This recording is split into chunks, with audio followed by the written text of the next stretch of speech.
How does a professional tuba player with credits ranging from a comic musical dance troupe to the Boston Pops with no background in medicine go on to become a pioneering transplant surgeon? I just decided I'd be a transplant surgeon. I was a little disappointed to find out that I had to go to medical school because it sounded like a lot of work.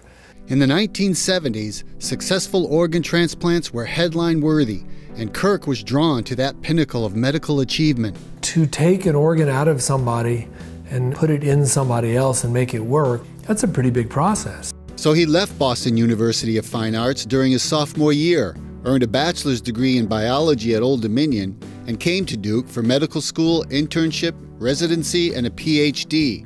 While here, he published his first paper on the unusual case of accidental toothbrush swallowing, a paper that gained him more attention than he imagined, landing him interviews on NPR and The Howard Stern Show.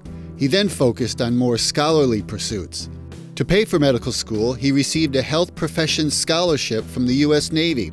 While a resident, he developed interest in the fundamental nature of transplant rejection, working on his PhD with Bernard Amos and Olya Finn, and developed his interest in novel means of preventing rejection through collaborations with the Navy Medical Research Institute. During his fellowship and collaboration with the Navy, he published a major paper on co-stimulation biology. That success launched a major initiative at the NIH called the Immune Tolerance Network. I owe an enormous amount of what I have become to the Navy. They allowed me to pursue my training to its fullest before coming back into the Navy. Most of Kirk's Navy research was performed as a researcher and surgeon at the National Institutes of Health and Walter Reed Medical Center. His seminal achievements include being on the team that in 1997 became the first to show that organ rejection in primates could be prevented solely by manipulating a single co-stimulation pathway that induced a lasting acceptance of a mismatched organ. He was the first surgeon to use a transgenic xenograft in humans using genetically manipulated pig liver to keep a patient alive until a human liver could be found. And nothing at the time had even come close to that. That work earned Kirk an interview on Good Morning America. Julia Roberts was the other guest. I didn't get to meet her, so it wasn't that great. Most recently, Kirk has discovered a method that blocks molecules that result in organ rejection and decreases the frequency of immunosuppressant drugs post-surgery. We're now doing trials where some of my patients take a single medication once every 2 months, and that's the only medication they take for a transplant.